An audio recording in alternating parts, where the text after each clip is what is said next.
나는 전능하신 아버지 하나님, 천지의 창조주를 믿습니다. 나는 그의 유일하신 아들, 우리 주 예수 그리스도를 믿습니다.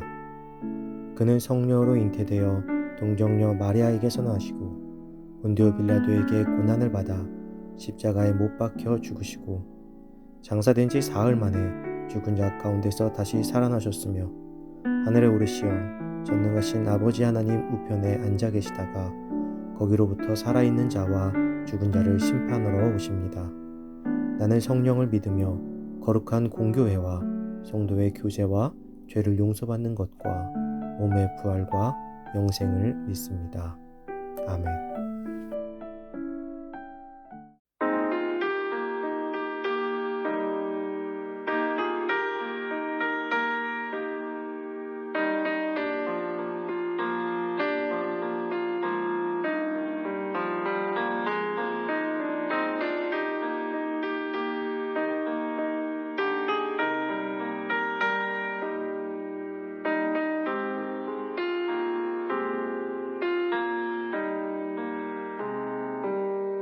주님 주신 화평 믿음 얻기 위해 너는 정성껏 기도했나.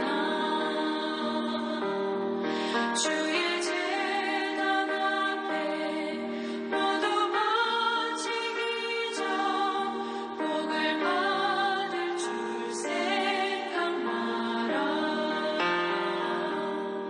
주의 제단에서 제사드린 후에 주는 맘을 주장하니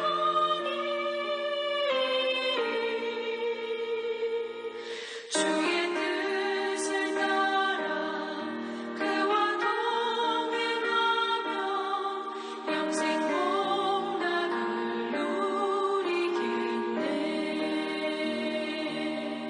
주의 맑은 빛에 항상 활동하며 선한 사업을 힘쓰겠나. 자유 얻으려면 주의 뜻을 따라 너의 모든 것 희생하라. 주의 제단에서 제사드린 후에 주는 맘을 주장하니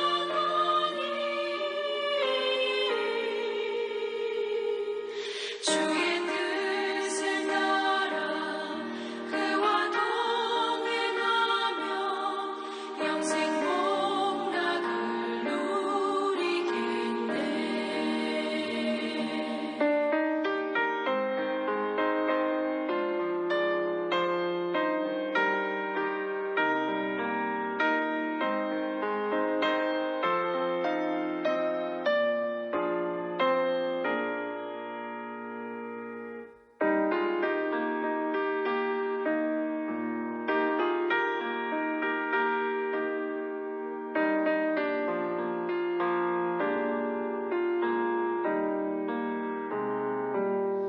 주의 제단 앞에 모두 바친 후에 주와 온전히 사귀겠네.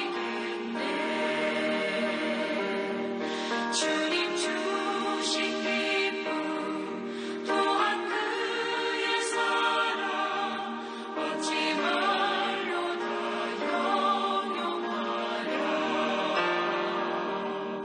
주의 제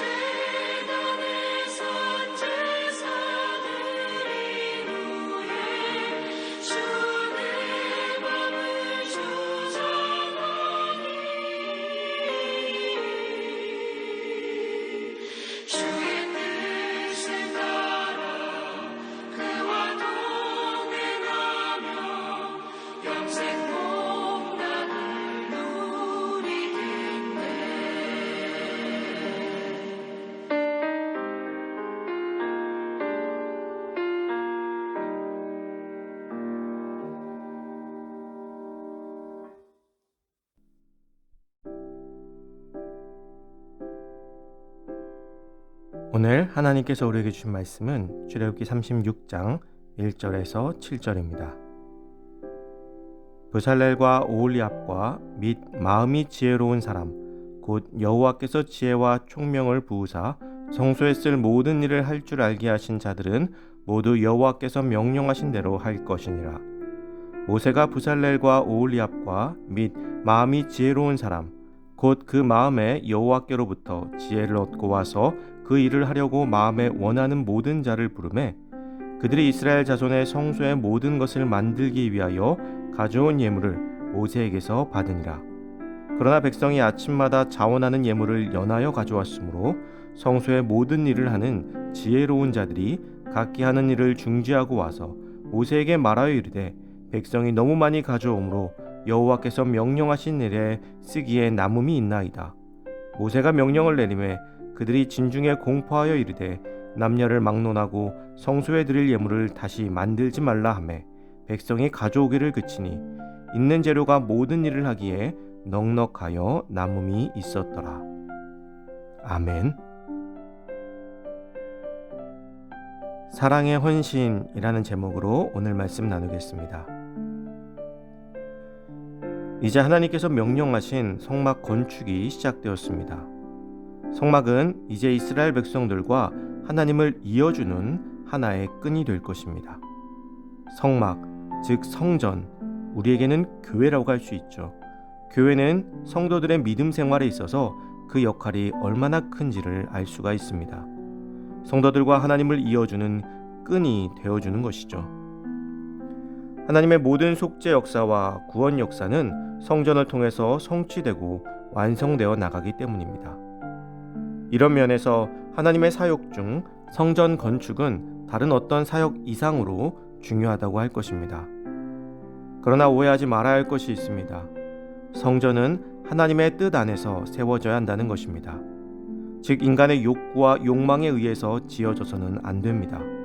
성전이 하나님의 뜻 안에서 세워졌을 때 하나님께서는 그곳에 임재하시며 성도들과 신령한 교제를 나누시고 죄를 사하시며 구원의 은총을 베풀어 주십니다.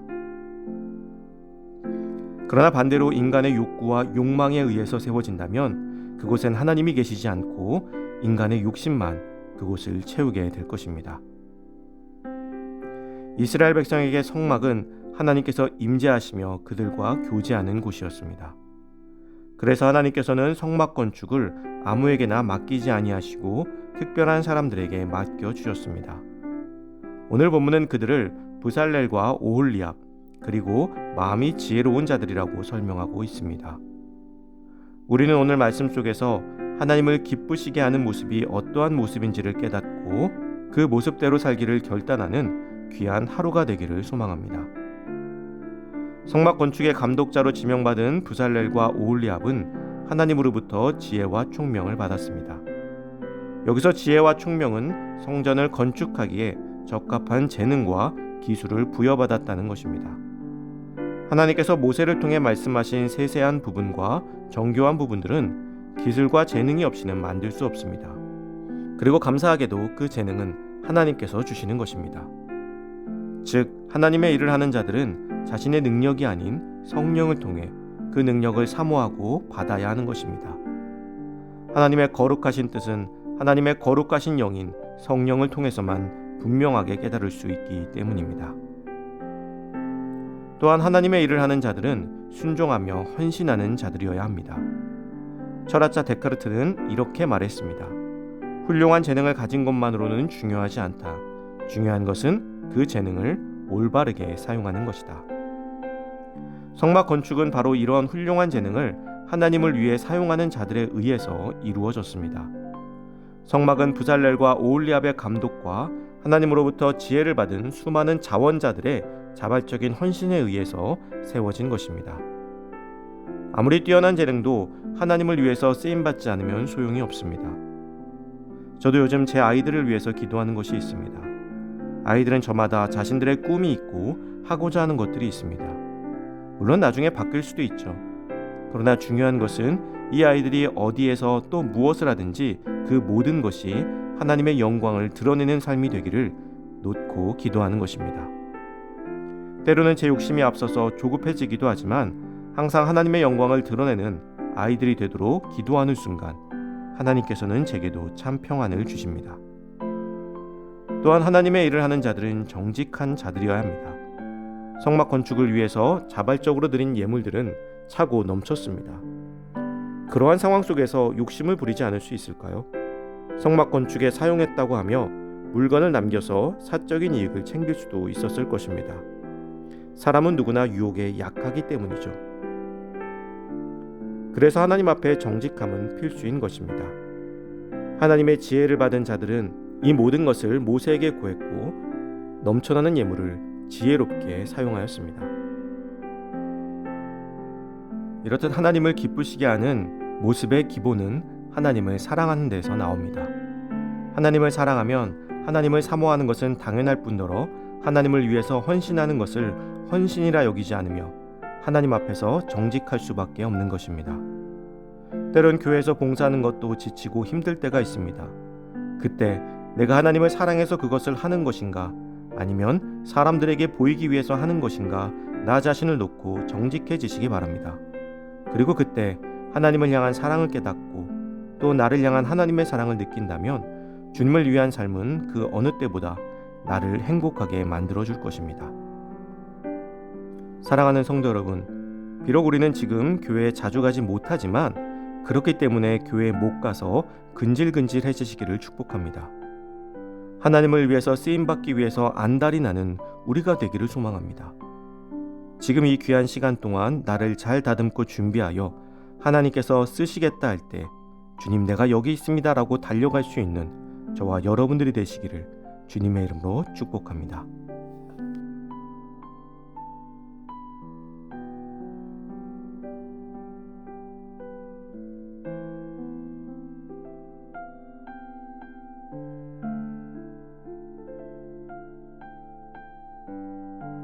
이 시간 주어진 기도 제목을 놓고 기도하고 또 각자의 기도 제목을 가지고 기도하도록 하겠습니다.